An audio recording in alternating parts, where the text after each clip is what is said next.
Derek Reynolds' quiet evening took an unexpected turn as his routine drive home became the scene of a chilling public confrontation. The peaceful hum of his car, the soft hum of the road beneath him, shattered when a pair of red and blue lights suddenly blinked in his rearview mirror, the siren's wail slicing through the calm night.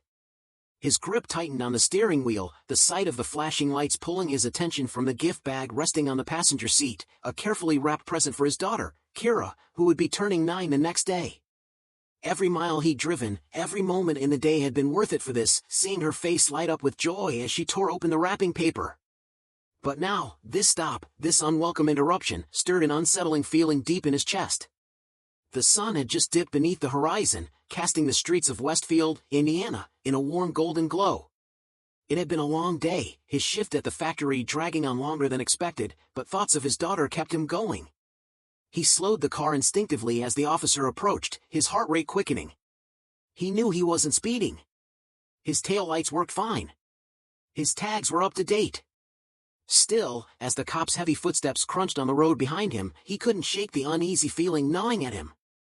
The officer, a white man in his 40s with a hard, unreadable expression, came to a stop by the window. Derek, ever cautious, kept his hands visible on the wheel. "Good evening, officer. Is there a problem?" His voice was steady, but inside, his pulse thrummed with tension. The officer's gaze swept over him, his eyes narrowing as he barked, "License and registration." Derek passed the documents over without hesitation. The officer lingered, studying his face, his eyes seeming to look for something, anything, out of place. "Where are you headed?" he asked, the words laced with suspicion.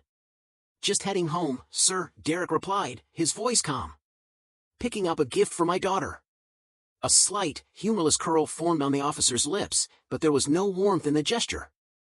Without warning, the officer ordered, "Step out of the car." Derek's breath caught. This wasn't a routine stop. Not at all. He slowly opened the door, heart pounding, trying to remain composed. He stepped out of the car, his mind racing. He glanced at the officer, hoping to gauge his intentions, but the man's face was an emotionless mask. He'd taught Kira how to stay cautious in situations like this, not fearful, but cautious. And now, standing here, those lessons he'd hoped she'd never need echoed in his mind. "Stand over there," the officer commanded, gesturing to the curb. There was no room for debate in his voice.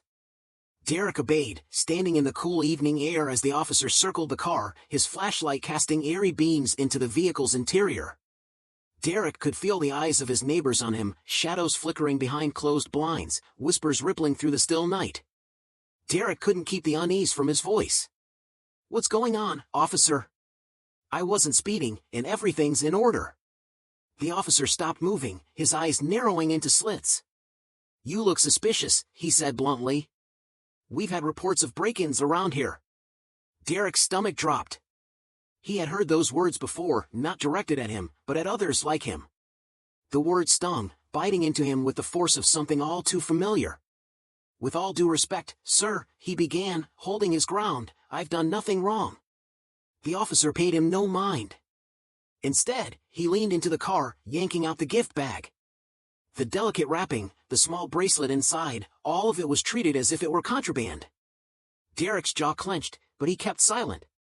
The murmurs from the crowd of onlookers began to grow. Some had already pulled out their phones to record the scene. A man in the crowd muttered to someone beside him, their faces drawn with confusion and uncertainty.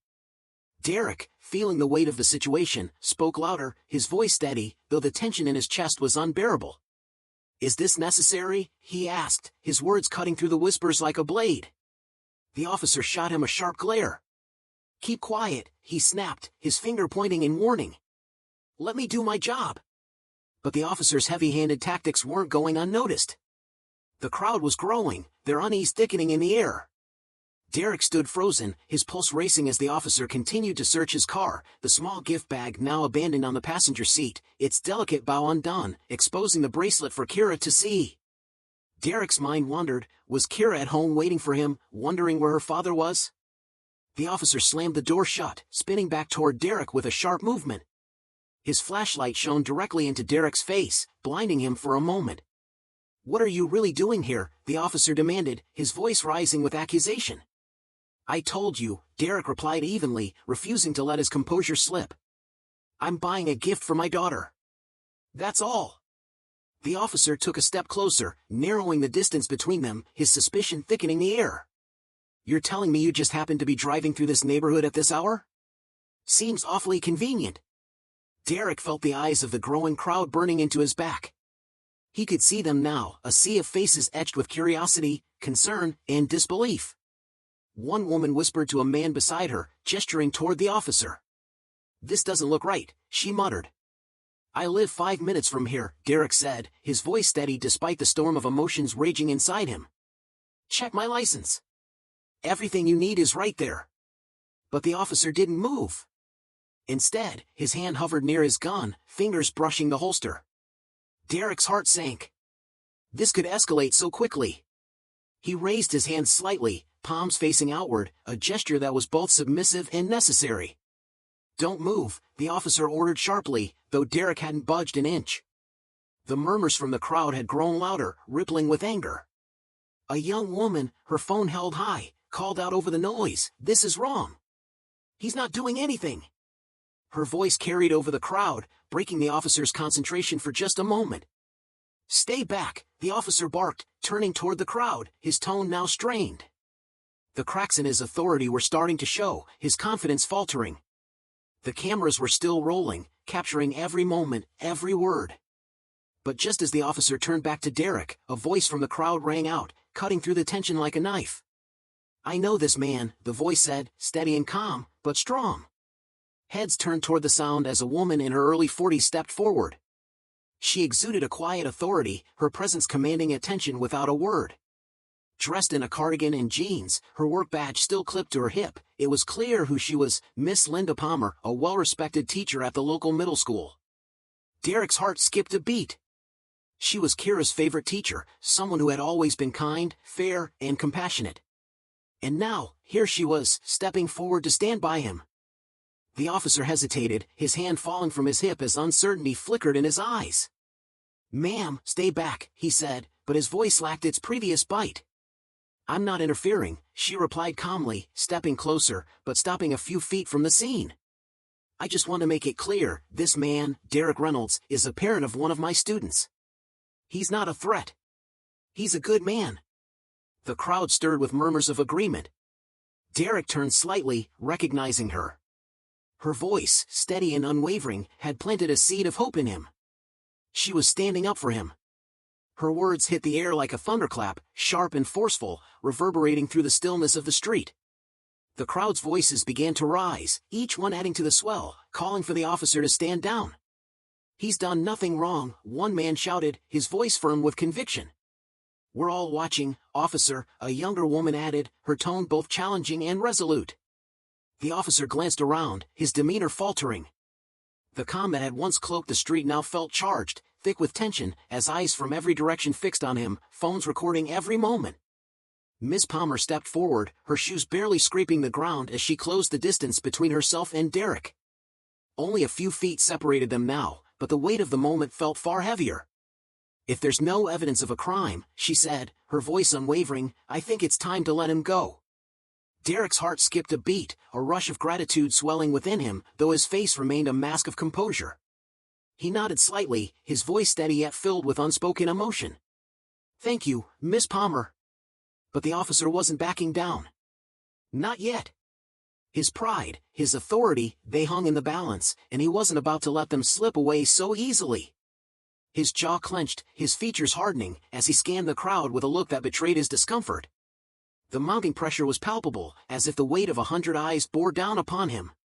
He turned back to Derek and Miss Palmer, his voice now sharp, but betraying a hint of uncertainty. Step back, ma'am, or I'll have to detain you for interfering with police work. The crowd's reaction was immediate and fierce.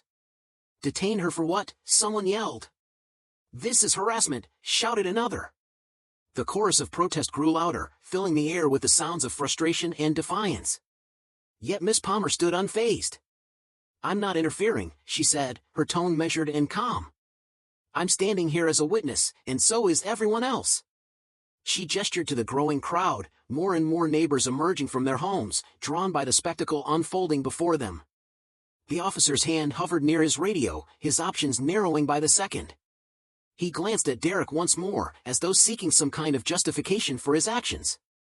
But Derek stood tall, unmoved. His hands remained raised, calm and steady. "I've complied with everything you asked, officer," he said, his voice even. "You've searched my car. You've seen my license. What more do you need?" The question hung in the air, an unspoken challenge that pierced through the tension. The officer hesitated, his eyes darting between Derek, Miss Palmer, and the sea of onlookers, their phones recording every breath, every moment. The cameras seemed to multiply, each one a silent witness, their lenses trained on the scene unfolding. Finally, with a deep, almost reluctant breath, the officer stepped back, his voice barely rising above the crowd's murmurs. "You're free to go," he muttered, his words thick with resignation. Without another word, he turned and briskly walked toward his patrol car, his shoulders stiff, his pride clearly bruised. The crowd, though still buzzing, exhaled collectively, a wave of relief washing over them. But the air hadn't cleared completely. Not yet. Derek slowly lowered his hand, the weight of the moment sinking in. He exhaled, a breath he hadn't realized he'd been holding. Miss Palmer turned to him, her expression softening. "Are you okay?" she asked, her voice gentle, yet laced with concern. "I will be," Derek replied, his voice steady but holding a layer of emotion he couldn't quite conceal. "Thanks to you." The crowd erupted into applause, the sound of support ringing through the street. Cheers and words of encouragement mixed with the lingering shock of the event. Derek stood still for a moment, letting the reality of the situation wash over him. The world seemed to pause as the crowd's energy pulsed around him. But the night wasn't over. Not by a long shot. What had just happened was the beginning of something far bigger than anyone could have predicted. As the officer's car disappeared down the street, the energy in the crowd shifted. Relief mingled with anger, and voices began to rise in impassioned conversation. People shook their heads in disbelief, while others shared their own stories of similar encounters. The frustration they felt became a shared bond, an unspoken agreement that this wasn't just Derek's fight. It was everyone's fight. Miss Palmer stayed by his side, her presence a steady anchor amidst the storm. "You shouldn't have had to go through that," she said quietly, her voice tinged with a mix of anger and sorrow. Derek nodded, his hands trembling slightly as he reached for the gift bag left forgotten in the car. "I'm just glad Kyra wasn't here to see this," he said, his voice tight. "I don't want her growing up thinking this is normal." A young man stepped forward from the crowd, his phone held high.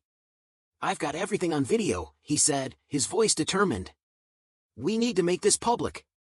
People need to see what happened here tonight." More voices joined in, agreeing with him. Neighbors exchanged contact information, their faces set with resolve. The mood had shifted from disbelief to determination. Conversations about police accountability, systemic injustice, and the need for change filled the air, growing louder with each passing moment. This wasn't just a single incident, it was a catalyst, sparking something far larger. Miss Palmer's voice cut through the growing clamor, calm and firm. "We need to do more than just post this online," she said. "Let's organize. This community deserves better, and so does Derek." Her words struck a chord, and nods of agreement rippled through the crowd. Derek felt a surge of gratitude as he looked around at the faces of his neighbors. These were people he hadn't known well, yet they had stepped forward in his moment of vulnerability. But beneath the gratitude, there was a lingering frustration, a question that gnawed at him. Why had it taken so much? Why had it taken a crowd, a camera, and a brave witness to keep him safe? As the crowd began to disperse, Derek turned to Miss Palmer. "Thank you for stepping in," he said, his voice sincere. "I don't know what would have happened if you hadn't."